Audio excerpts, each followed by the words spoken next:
ओम नमः सिद्धेभ्यः। ओम नमः सिद्धेभ्यः। यदर्चा भावेन प्रमुदित मनादरे धुर्यः क्षणादासित स्वर्गी गुण गण समर्था सुख निधि लभन्ते सद्भक्त्या शिव सुख समाजं किमुतता महावीर स्वामी नयन पथिगामी भवतु मे महावीर स्वामी। महावीर स्वामी नयन पथिगामी भवतु मे। गुरुवः पंथनो नित्यं ज्ञान दर्शन नायिका चारित्राणं गंभीरा मोक्ष मार्ग उपदेशिका। पंच प्रमेष्टि भगवान की, एक राधिनाथ भगवान की, अंतिम सत्संगपति भगवान महावीर स्वामी की, आचार्य श्री कुंद कुंद भगवंत की, आचार्य श्री विमल सागर जी महाराज की, आचार्य गुरुदेव सनमती सागर जी महाराज की, 3 कामनों करोड़ मुनि राजों की, द्वादशा जिनवानी माता की। और दोनों हाथों को ऊपर करके जयकारा लगाना है और सबको पता चलना चाहिए कि निर्गंत का जयकारा लगाया जा रहा है। दोनों हाथों को ऊपर करके बोले आचार्य भगवंत गुरुवर श्री सुंदर सागर जी महामुनिराज की, बोले समस्त आचार्य संघ की नमोस्तु। भव्य आत्मा भगवान महावीर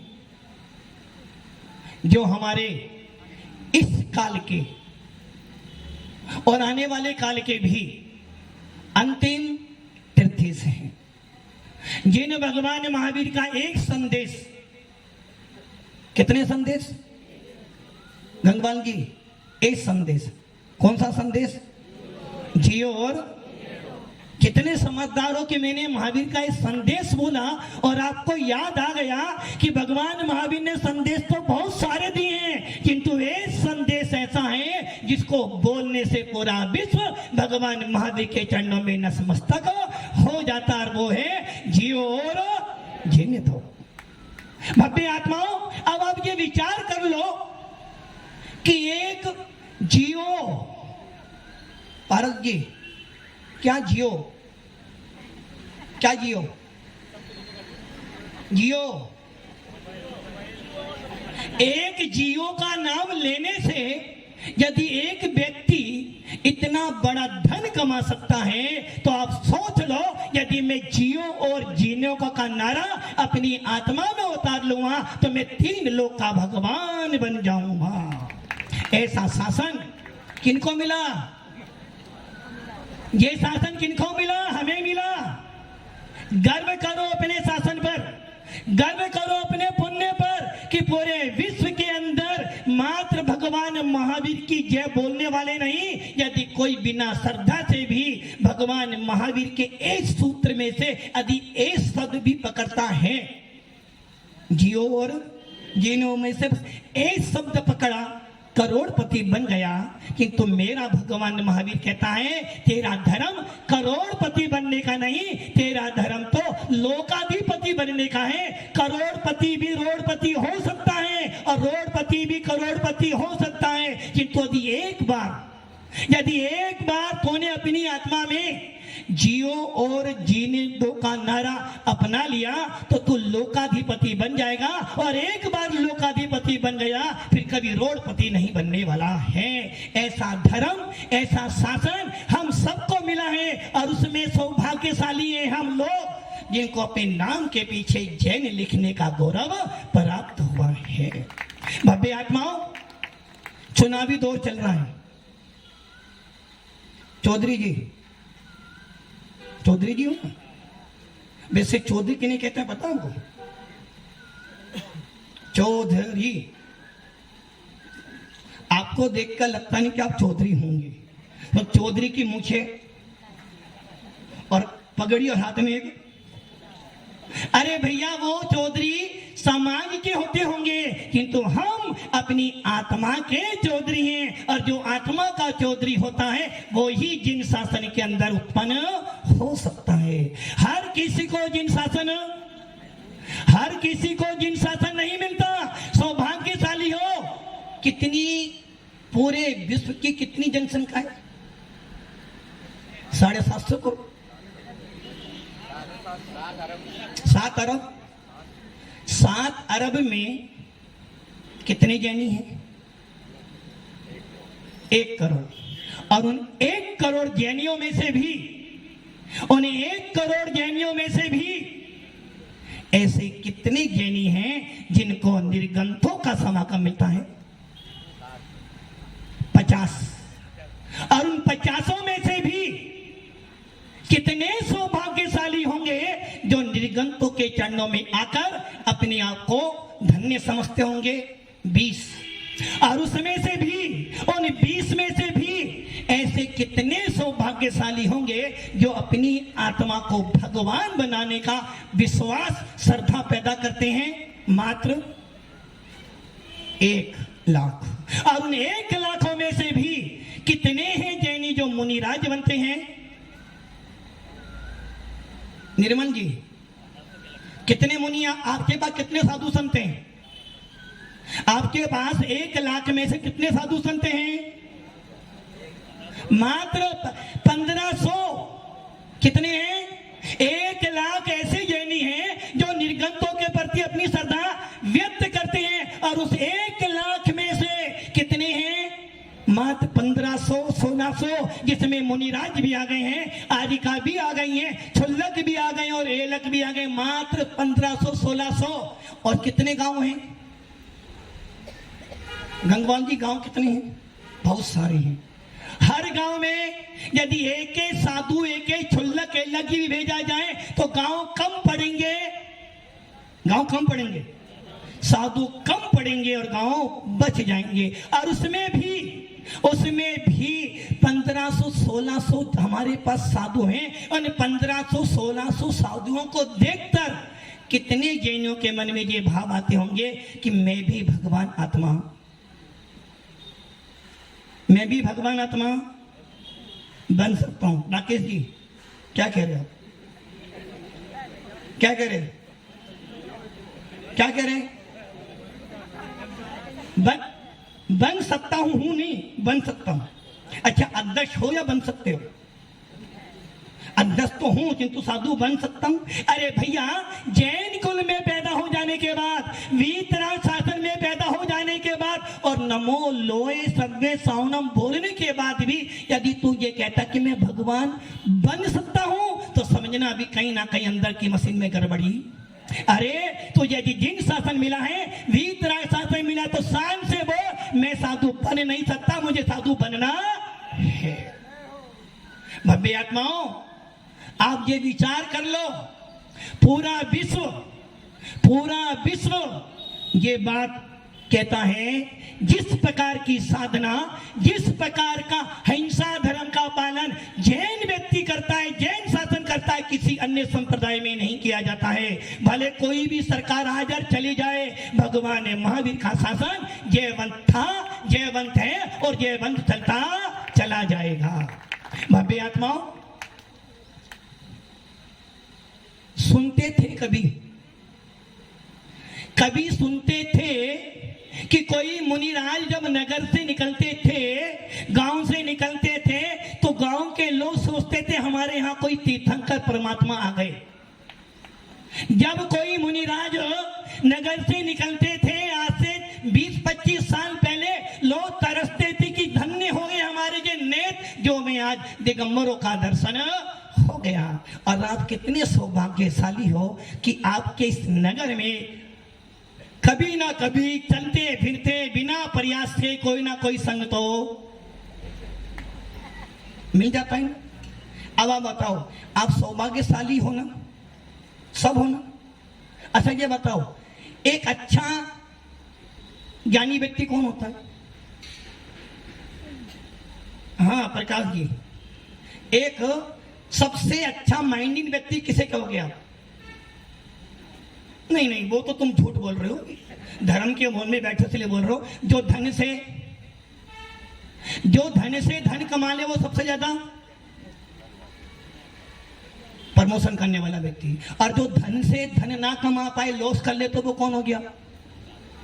क्या करा तूने? अपना पैसा भी तूने गवा दिया। वैसे ही यदि तुझे जैन कुल मिलने के बाद भी यदि तू इस आत्मा को भगवान नहीं बना पाया, तो तूने क्या किया? जो तूने पूर्व भव में किया था वही तूने अभी किया। पूर्व भव में जन्म मरण किया, राग देश किया, और आज भी फिर तेरा फायदा क्या हुआ नमो लोए सब्बे सावनम बोलने का? महाराज जी मैं जैन हूं, जैन क्या बोलता हूं? नमो लोए सब्बे सावनम। जैन हो ना? जैन हो? अपने दिल पे हट के बोलो जैन है।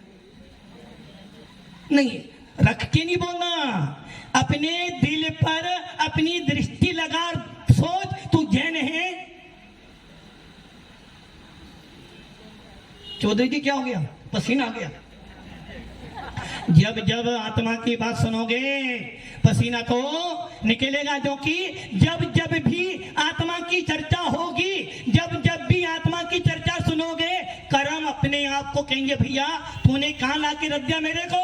तूने कर्म बांधे थे भाग, तूने कर्म बांधे विषय कथाओं में, और अब इनको नाश करने के लिए साधु संतों के पास ला रहा है। और जब भी साधु संतों के पास जाओगे पसीना तो, और अभी पसीना नहीं आए तो समझना अभी तूने साधु संतों के दर्शन, क्योंकि जिनेंद्र देव की वाणी वो ही सुन सकता है जो सूरवीर होगा। जो जिनेंद्र की संतान होगी वो ही जिनेंद्र की वाणी सुनकर जिनेंद्र देव के मार्ग पर चलेगा। और पसीना भी आ रहा है तो सोच लेना अंदर से तेरी गर्मी हट रही है। और वेद कहता है यदि पसीना आ गए तो समझना तू निरोगी है, और जो निरोगी होगा उसे दवाई नहीं खानी पड़ेगी। वैसे ही जिसको धर्म के अंदर अपनी आत्मा की याद आ जाए, जिसको साधु संतों को देखकर अपने भगवान आत्मा की याद आ जाए, और जिनको नमोकार मंत्र सुनते सुनते आत्मा के अंदर आनंद आ जाए, समझना वो ही सच्चा जैनी है। भव्य आत्माओं, क्या करना है? करना क्या है? करना क्या है अब? हाँ पंडित जी क्या करना है? आत्मा का कल्याण करना है। देखो नीचे बैठे बैठे कल्याण 3 काल में होने वाला नहीं। अभी कह रहे थे हमारा कल्याण तो करना है किंतु शर्त एक ही है, कल्याण तो करूंगा किंतु शर्त है कि मैं घर परिवार नहीं छोड़ूंगा। भव्य आत्माओं, आत्मा की चर्चा करना बहुत सरल है, आत्मा की बात करना बहुत सीधा है, किंतु आत्मा का अनुभव करना, आत्मा का वेदन करना बहुत बहुत बहुत कठिन है। हर कोई दिगंबर बन नहीं सकता, और हर कोई दिगंबरों की उपासना कर नहीं सकता। लोग कहते हैं ना भरत जी, जब अपनी आत्मा की चर्चा सुनो तो अपनी अवधि ज्ञान को अपनी जेब में रख दो, क्योंकि एक साथ 2 काम करोगे तो तुम्हारा भी समय बर्बाद नहीं, मेरा समय बर्बाद नहीं होगा। भव्य आत्माओं, नमो लोए सव्य सावनम, क्या बोला आपने? अच्छा, ये मंत्र का अंतिम पद कौन कौन सब बोलते हो ना? नमो लोए सव्य सावनम। अच्छा ये बताओ, इस मंत्र को बोलने के बाद मन में क्या होता है?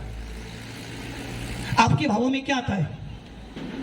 चौधरी जी, नमो लोए सव्य सावनम, इसको बोलने के बाद मन में क्या आता है? कुछ नहीं आता। मशीन बढ़िया है ना? एकदम मशीन तो बढ़िया है ना? इस मंत्र को बोलने के बाद नमो लोए सव्य सावनम में क्यों बोल रहा हूं? आचार्य उमा स्वामी कह रहे हैं, आचार्य उमा स्वामी कह रहे भैया संलेखना करनी तो है, किंतु संलेखना करने से पहले एक बात निश्चित कर ले। एक सूत्र दे रहे हैं वो 7वें अध्याय का 22 नंबर का, माननांति किम संलेखना जोशिता, मरने से पहले उत्साहित हो जा, मरने से पहले आनंदित हो जा। क्या कह रहे हैं? केसर वाले भैया क्या कह रहे हैं, आनंदित हो जा। बोले महाराज क्या पागल की बात करो, मरने पर क्यों आनंदित होता है क्या? यदि घर में मालूम पड़ जाए कि पापा जाने वाले हैं, क्या करोगे बताओ भैया, क्या करोगे? पापा जाने वाले, क्या करोगे? सबसे पहले अस्पताल ले जाओगे, डॉक्टर को बोलोगे मेरा क्या होगा, मेरा क्या होगा। पापा जाए तो जाए, किंतु वसीयत तो नाम कर जाए कम से कम। पापा जाए दुख नहीं हो रहा है, पापा जाए दुख नहीं हो रहा, किंतु भाई को सारा देते हुए कुछ भी नहीं दिया, दुख ये बात कह रहा। अब आप ये सोचो, आचार्य उमा स्वामी कह रहे भैया मरना निश्चित है, और ये अटूट सत्य है, जो आया है उसे आने वाला आ गया, जाने वाला चला गया। ये ध्यान रखना, जैन शासन का आगम त्रिकालिक है, त्रिकालिक। त्रिकालिक मतलब किसी भी काल की अपेक्षा नहीं, वो हमेशा रहने वाला और हमेशा रहेगा। और वो आगम का सिद्धांत कोई भी झूठा नहीं कर सकता, तीर्थंकर भी आ जाए तो झूठा नहीं कर सकते, सिद्धांत कभी बदलते नहीं है। अब मैं आपसे सवाल पूछ लेता हूं, जैन शासन कब से आपका, कब से है दादाजी? हाँ आपसे पूछ रहा हूं, आपके पीछे, हाँ हाँ बराबर वाले में। दादाजी जैन शासन कब से है? अनादिकाल से। अनादि मतलब आदिनाथ से, आदिनाथ से ना, देखो हाँ कर आदिनाथ से। तारा जी कब से है? कोई समय ही नहीं है, आदिनाथ से तो है ना। आपके पहले तीर्थंकर कौन है आपके?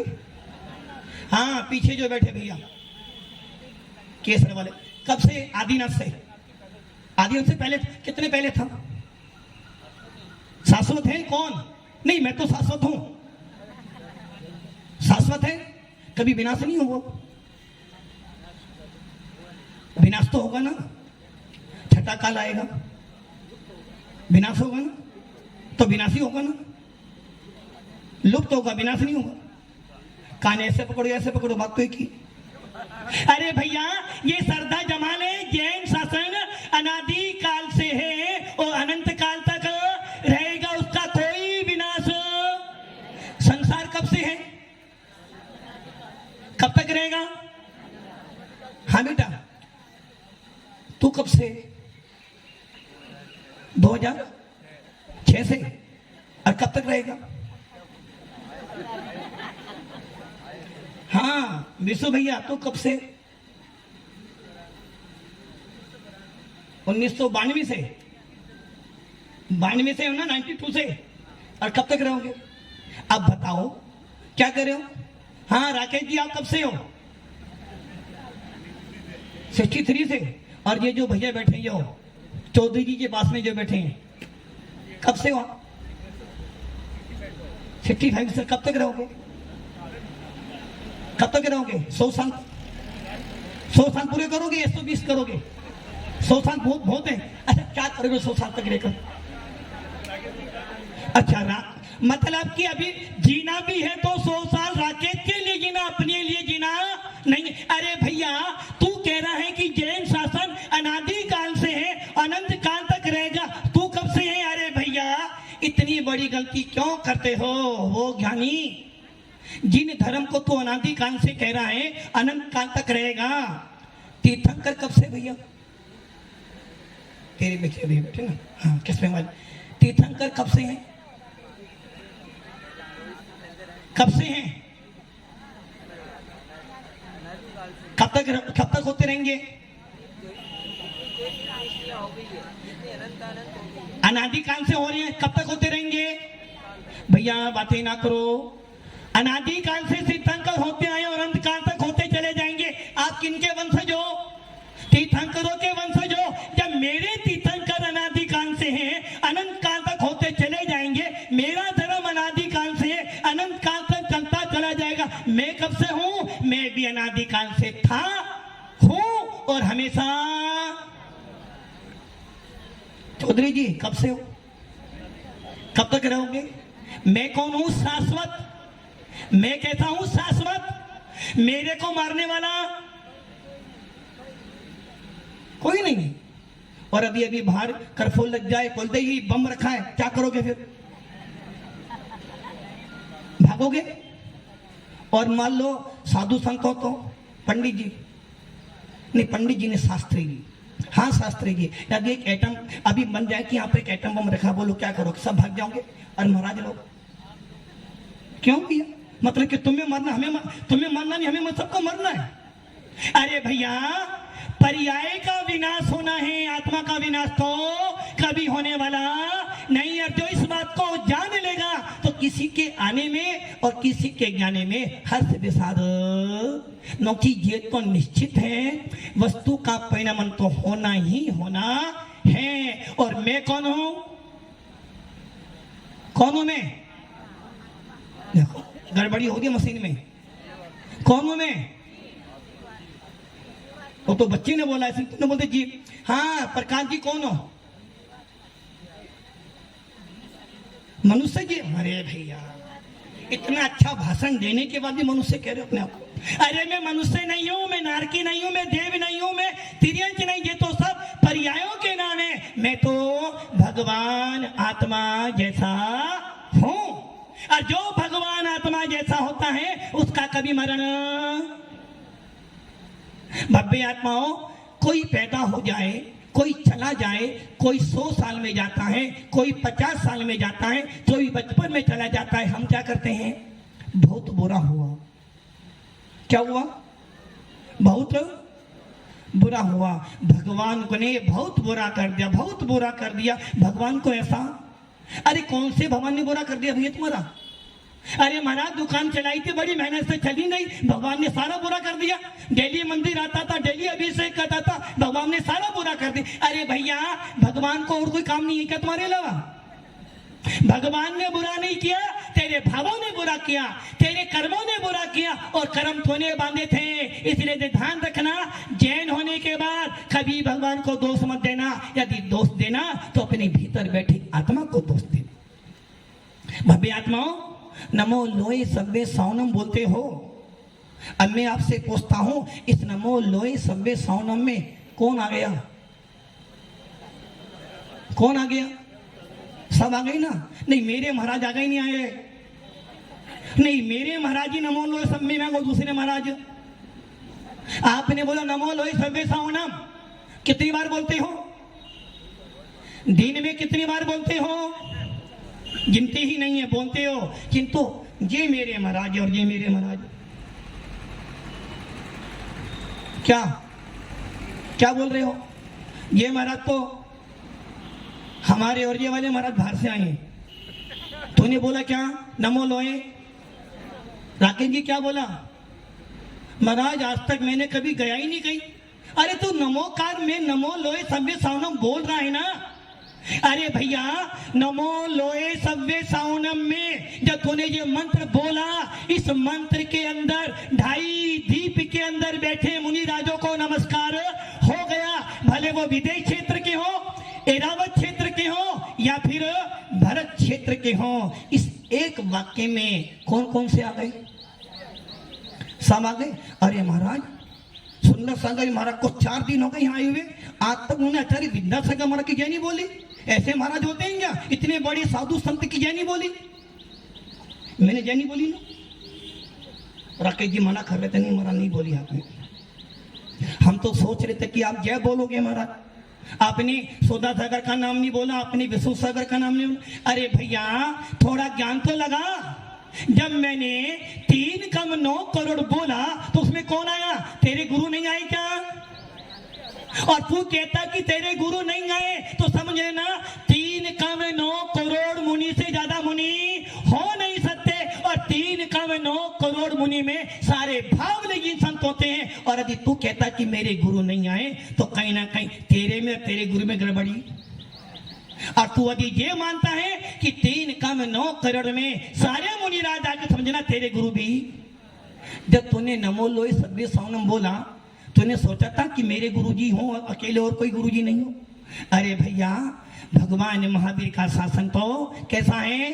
घी और इसलिए हमारा नमोकार मंत्र किसी व्यक्तियों का नहीं है, ये नमोकार मंत्र तो पंच परमेष्ठियों का है, जिन्होंने गुण पाए जाते हैं उनकी वंदना की जाती है। और इन पंच परमेष्ठियों में नमो लोए सभ्य सौना में 3 कम 9 करोड़ महिलाओं का स्मरण हो गया। मात अपनी श्रद्धा से तू एक बार बोल के दे तो ये 3 कम 9 करोड़ मुनिराज की वंदना करने का सौभाग्य प्राप्त हो जाएगा। भव्य आत्माओं, संलेखना 3-4 दिन से सुन रहे हो और सुनते रहोगे, अभी सुनते रहोगे अभी तक। कब तक? राकेश जी क्या कह रहे थे आप? जब जाओगे तो राकेश जी क्या कह रहे थे? जब जाओगे तो हमें जाना पड़ेगा। हमने तो ये सुना था जब भी कहीं जाते थे, महाराज लोग, महाराज जी नमस्तु, आना तो आपके हाथ में था और भेजना, और आप कह रहे हो जब जाओगे। कब जाएंगे? अच्छा आप कब जाओगे? कब जाओगे पता नहीं ना, तो हम कब जाएंगे हमें भी नहीं पता। आ गए हैं क्योंकि हमने सुना है जहाँ अच्छा भोजन पानी मिल जाता लोग वहां से जाते नहीं है। तो जहाँ अच्छे शराब मिल जाए वहां जाना कहाँ है? रहना तो ही है, अनादि काल से ही रह रहे, अनंत काल तक ही रहना। तो जाने की बात क्यों करते हो बार बार? कोई टेंशन हो रही क्या? हमें तो जाना एक ही स्थान पर है बस, सीधा यहाँ से कहाँ जाना है? प्रकाश जी कहाँ जाना है? आपको भी जाना है। तो अपन जब तक आप यहाँ रहोगे हम भी यहीं रहेंगे, सही है ना? भव्य आत्माओं, वास्तव में ये तो मैं जाऊंगा जैसा आचार्य विश्वनाथ सागर जी ने मेरे को बोला था ना, हमारा भीलवाड़ा जरूर जाना। और जाओ तो कहां जाना? ऐसा क्यों बोला भी तुमने? हौसलेपुर जाना। अरे भैया, जहां के साधु, जहां के श्रावक साधु संतों की सेवा करते हो तो साधु संत उस गांव का नाम हमेशा याद रखता है। इसलिए उन्होंने मुझसे बोला हमारा भीलवाड़ा जरूर जाना। और सबसे पहले कहां जाना? और हाउसिंग मोड ऐसा है जो पूरे भीलवाड़ों को जोड़ के रखता है। पहला कदम तो हाउसिंग बोर्ड रखना, और उसके बाद तुम जहीं भी जाओगे तो तुम्हारा भीलवाड़ा पीछा छोड़ने वाला नहीं है। भव्य आत्माओं, मुनि श्री सुधैर्य सागर जी महाराज,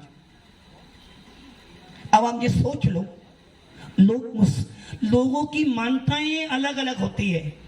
एक ध्यान रखना, भगवान महावीर कह रहा लोगों को, हम किसी की मान्यता बदलने नहीं आए हैं। हमारा धर्म किसी की मान्यता को बदलने वाला नहीं है। मार मार कर मुसलमान बनाने वाला धर्म हमारा नहीं है, क्योंकि हमारा धर्म मजबूरी का नाम, हमारा धर्म। अब महाराज जी आ ही गए हैं तो जाना तो। चौधरी जी 4 दिन के बाद देखा मेरे को, आज ही देखा मेरे को। अब गलती नहीं, मैं तो गलती करूंगा ही। प्रकाश जी पहली बार ही आए ना, एक बार और आए थे। मैं तो 4 दिन से हमेशा आ रहा हूं। नहीं, मैं भी भारी था।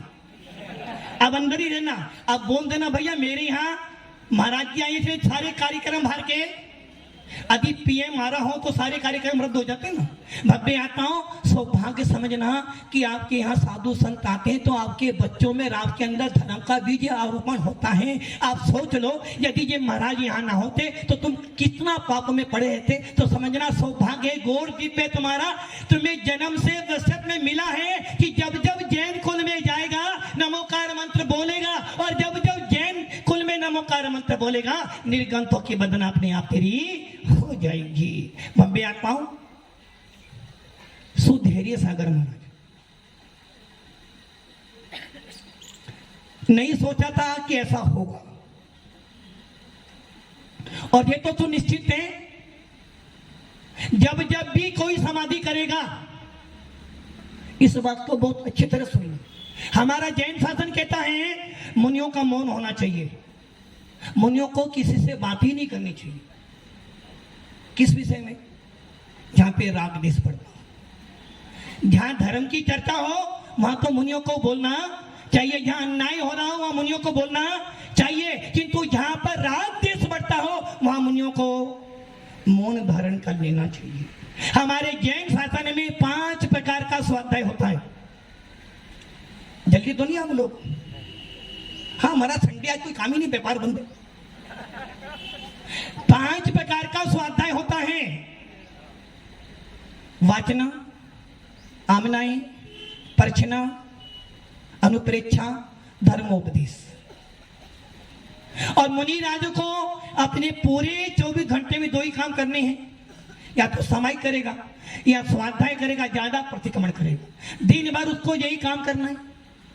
अब मुनि राजों को शाम की समाई कर जाने के बाद मौन धारण कर लेना चाहिए, किंतु किसके लिए बोलना? अपना स्वाध्याय करेगा। यदि मान लो किसी मुनि राज की समाधि हो रही है, किसी आचार्य भगवंत की समाधि हो रही है, उस समय मुनि संघ क्या करेगा? प्रकाश जी क्या करेगा?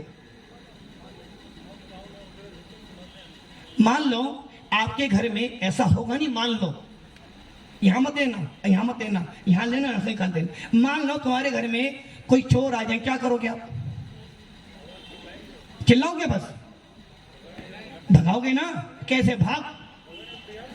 प्रयास पुरुषार्थ करोगे भगाने का। क्यों? क्योंकि घर किसका है? मेरा है। यदि मैं अपने घर को नहीं बचा पाया तो फिर मैं कैसा जानी? और यदि घर पे आपत्ति आ जाए तो?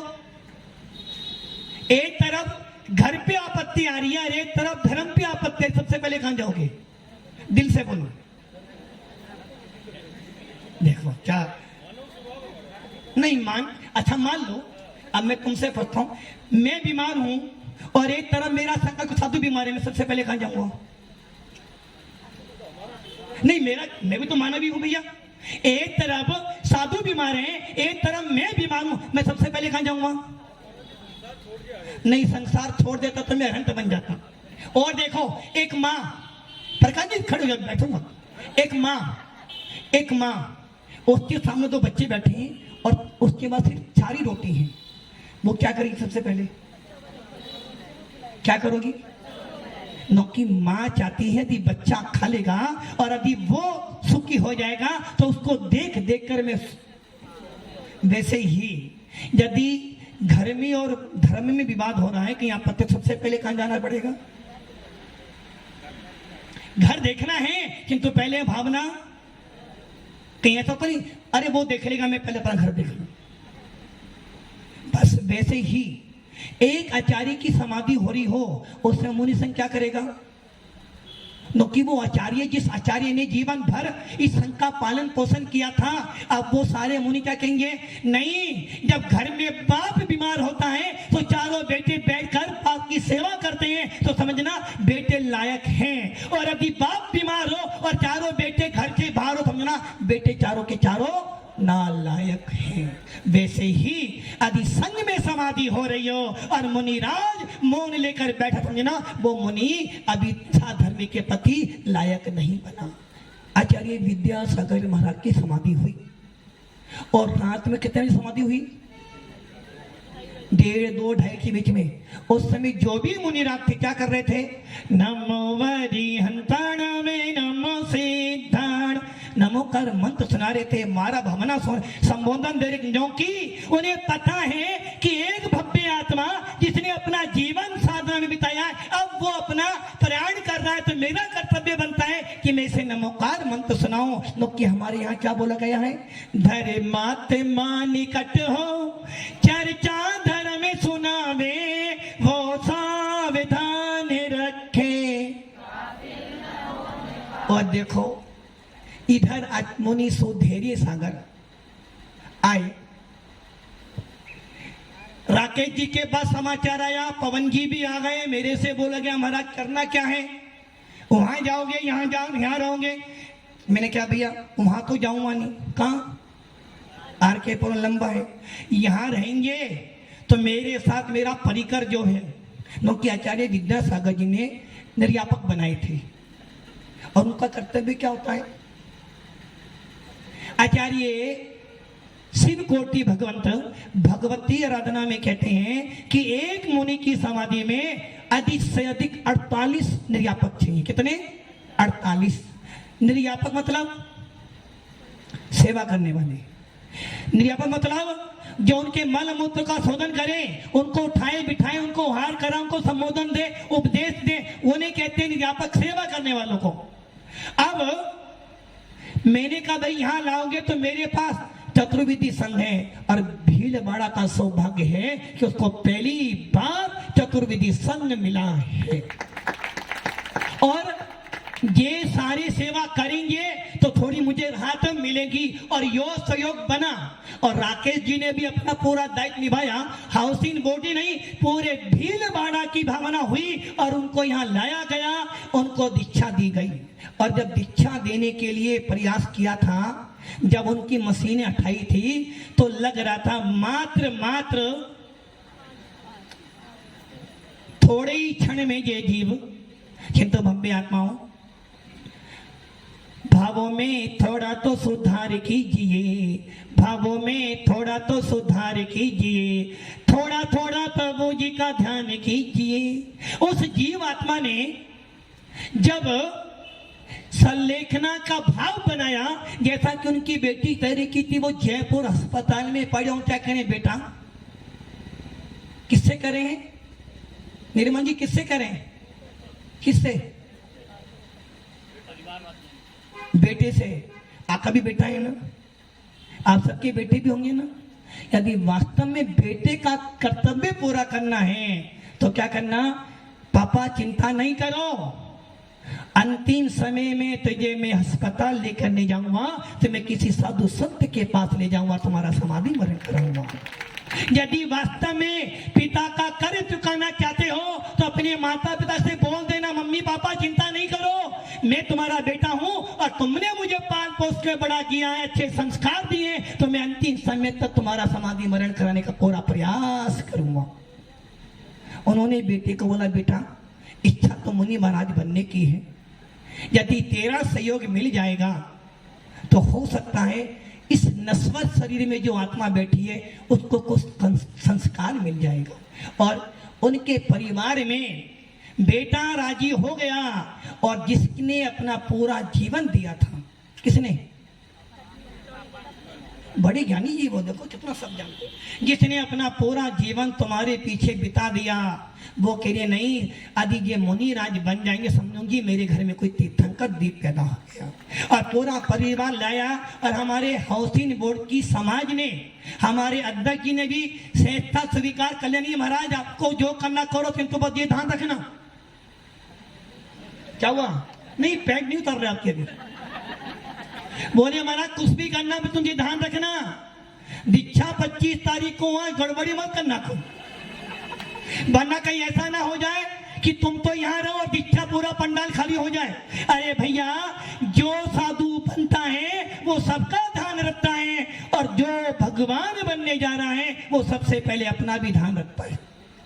उस साधक की दीक्षा हुई, दीक्षा से पहले तो लग रहा था कि बस 1 घंटे बाद, मैंने बोला भी राकेश जी जाने वाले हैं, किंतु भव्य आत्माओं, दीक्षा के 1 घंटे बाद तो उस जीव में ऐसी फुर्ती आ गई कि वो अपना हाथ भी हिला रहा है, पैर भी हिला रहा है, मुंह भी हिला रहा है, और बार बार देख देख कर अपनी आंखों में से आंसू निकाल रहा है कि मैंने जो भावना भाई थी वो भावना मेरी आज पूरी हो गई। और उस साधक ने तो 3 दिन तक पानी की बूंद नहीं पी।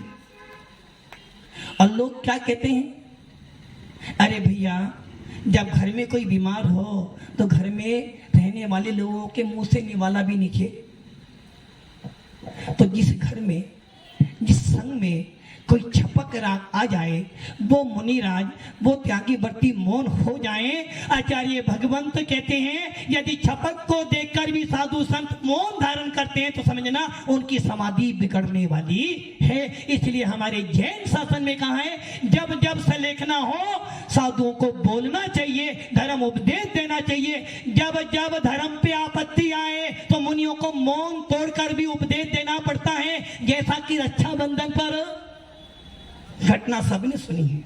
जब जब समाज में विद्रोह हो जाए तो साधु संतों को मौन तोड़ना चाहिए, और जब जब संघ में कोई बीमार हो जाए, कोई आपत्ति आ जाए तो साधु संतों को अपने धर्म उपदेश से पूरे संघ को बांध लेना चाहिए। लीजिए। भव्य आत्माओं, हमारे मुनियों को रात में बोलने का निषेध किया है, किंतु जब जब कोई समाधि करे, आपत्ति आए, तो मुनियों को मौन खोलकर समाधान करना चाहिए। और भव्य आत्माओं, हमारे मुनि रात में विहार नहीं करते।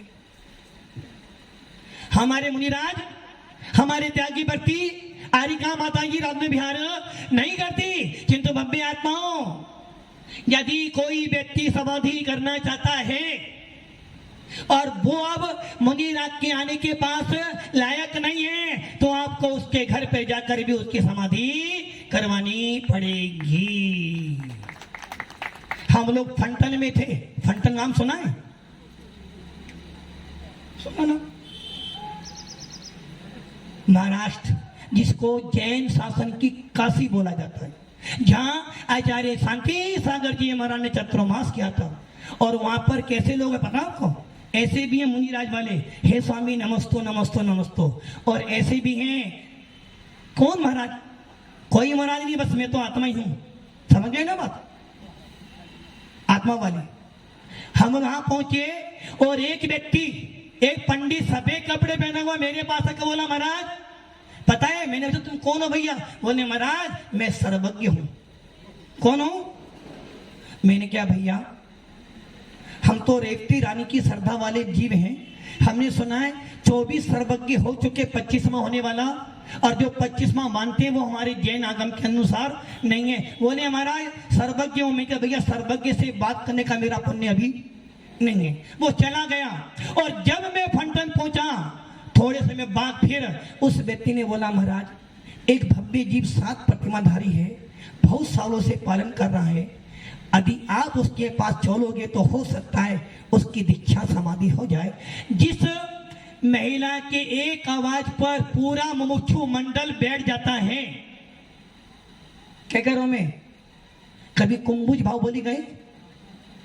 वहां पर एक दीदी रहती थी, जिसकी एक आवाज पर सारे स्वाध्याय करने वाले, आत्मा चाहने वाले उसके चरणों में बैठते थे। जो आज आरिका बनकर बैठी है, जिसकी एक आवाज पे पूरा मोक्ष मंडल उसके स्वाध्याय करता था, आज वो आरिका बनकर एक मुनि की वंदना कर रही है। आज वो आरिका बनकर जिन शासन की प्रभावना कर रही है, वो आई बोली, महाराज आप चलोगे तो उस जीव का कल्याण हो जाएगा। हम रात में भी उसके पास गए और उसकी दीक्षा करवाई, और 7 दिन तक वो व्यक्ति मुनि अवस्था में रहा। सारे मुमुक्षु आकर बैठ गए। इसलिए मुनि राजों को समाधि कराने के लिए रात में भी गमन करना पड़ता है। भव्य आत्माओं, छुल्लसु धैर्य सागर जी महाराज धैर्य रखा। परिवार वालों ने जो किया वो उन्होंने अपना कर्तव्य किया, समाज के लोगों ने अपना काम किया। और भव्य आत्माओं, हमारा जिनवाणी कहती है, भगवत की आराधना कहती है, जो शपथ के दर्शन करता है, जो शपथ की सेवा करता है, उसका फल है कि उसकी भी अंत में समाधि सुपर होती है। और उस धैर्य सागर महाराज ने 2 दिन बिताए। हमारे महाराज लोगों ने, माता जी लोगों ने, भैया लोगों ने, हमारी समाज के लोगों ने, किसने? हमारी समाज के लोग, हमारे ही हो ना। चौधरी जी किनके हो? किनके हो चौधरी जी? आपके ही हो? फिर घर वालों के तो नहीं हो ना? छोड़ दिया तो आज से घर का त्याग। अरे महाराज घर वाले तो हैं, किंतु घर वाले तो यहीं रह जाएंगे, किंतु आप हमारे साथ में हमेशा बने रहोगे। इसलिए पहले हमारे कौन है? साधु संत।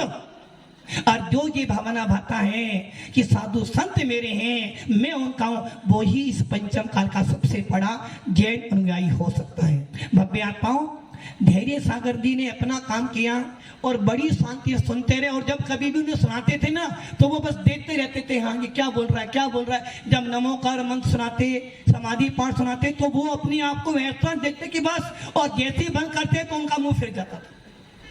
उस साधक ने 3 दिन तक साधना की। हमारा मुनि समुदाय, माता जी, हमारा सब लगे रहे। और भव्य आत्माओं, परिवार ने तो साथ दिया, उनका कर्तव्य था, पिताजी थे। किंतु भव्य आत्माओं, जिन लोगों ने 4 दिन तक आंखें नहीं झपकी, उनसे पूछो उन्होंने क्या पाया। विशु भैया और भी मुझे नाम याद नहीं है, बहुत से लोगों ने रात भर जाके मच्छर काट रहे हैं, कोई तो उनके मन में भार नहीं। मुनिराज बैठे हैं तो मैं भी बैठ सकता हूँ। उस धैर्य सागर ने इतनी भयंकर गर्मी के अंदर भी पानी के लिए, और आप होते तो प्रकाश जी पानी पीते हो? नहीं, दिन में तो पीते हो, रात में पीते हो, और नहीं पियो तो? अब सोचो उस हालत में सुधैर्य सागर, शरीर कमजोर हो गया है, पानी की एक बूंद भी नहीं गई है, फिर भी आकुलता। अब मैं आता हूं, 3 दिन निकले, मेरे मन में 11 तारीख की रात में ये सब बैठे थे, बोले महाराज जी हम जाएं क्या रुकें? तुम सब जाओ। बोले नहीं महाराज हम 2 घंटे, तुम सब जाओ। सबको रवाना कर दिया। मेरे बाद सुगम सागर महाराज आए, मैं क्या महाराज एक बार चले अपन वहां देखने गए। ये सब बैठे थे, प्रकाश जी सब, ये हमारा विकास भैया और विशु भैया सब बैठे थे। मैंने कभी क्या करना, देखा तो उनकी पीठ पर घाव हो रहे थे। मैंने कहा भैया घाव हो क्या, खून निकल रहा है, तो थोड़ी सी इस पर कुछ लगा दें। और उनकी जो लंगोटी थी वो बहुत गंदी हो गई थी, मैंने इसे बदल देते। बस हमने लंगोटी हटाई और मन सोचा थे बिठा देते हैं, क्योंकि मैं 2 दिन पहले महाराज से बोल रहा था महाराज जी नहीं बिठाएंगे और ये चले जाएंगे, इसलिए अभी मत बिठाओ। अब बिठाया, जैसे ही बिठाया लंगोटी उतारी, दुपट्टा हटाया और पीछे उनके घाव पे पट्टी जो भी चीज लगाई, और हमने 15 मिनट तक नमोकार मंत्र बोला। और उस 15 मिनट में उस व्यक्ति ने अपनी आत्मा को शरीर से जुदा कर लिया। इसका मतलब क्या हुआ, उनको लंगोटी पसंद नहीं थी, क्योंकि हमारा जैन शासन कपड़ों वालों का नहीं, हमारा जैन शासन तो निर्गंथों का है। इसलिए जब तक निर्गंथ रहेंगे जैन शासन जयवंत। अब भी आता हूं, उस शिव ने अंतिम समय में अपना कल्याण कर लिया। घड़ी मत देखो, घड़ी अपने आप चलती जाएगी। इस घड़ी को देखो कि यदि मेरी सांस रुक गई तो मेरा, यदि अभी यहां मरण हो जाएगा तो निश्चित मेरी गति तो, क्योंकि यहां जब तक बैठे हो, अच्छा उपदेश सुन रहे हो, भाव लग रहे हैं और क्षेत्र अच्छा मिला हुआ है। इसलिए जो माता जी कह रही थी ना, बैंड तो बजाओ। किसके बैंड बजाओ? बाहर वालों के नहीं, अपने कर्मों के बैंड बजाओ। यदि कर्मों के बैंड बज जाएंगे तो आत्मा का परमात्मा प्रकट हो जाएगा। भव्य आत्माओं, उस धैर्य सागर ने अपनी समाधि करी और स्वाभाविक मुनि दृष्टा उनकी हो गई। और भव्य आत्मा, पूरी जैन समाज ने देखा कि कैसे आत्मा शरीर से अलग होती है। ऐसी समाधि हम सबकी हो, हम सबके भी भाव बने कि हे आत्मन, जब भी जाऊं लेटे लेटे तो, और मरण का कोई मुहूर्त, जन्म का मुहूर्त होता है, मरण का कोई मुहूर्त नहीं होता है। ऐसे हमारे यहाँ संभवनाथ भगवान ने भी मरण प्राप्त किया। पंडित मरण कर सम्यक शिखर से मोक्ष को प्राप्त किया। ऐसे संभवनाथ भगवान से प्रार्थना करते कि हे भगवान, जैसा समाधि मरण सुधैर्य सागर ने किया, वैसा समाधि मरण हम सबका हो और हमारा मोक्ष मार्ग प्रशस्त हो। ओम नमः सिद्धि। ओनली 2 मिनट लूंगा, कोई नहीं जाएगा अपने स्थान से। हम सुन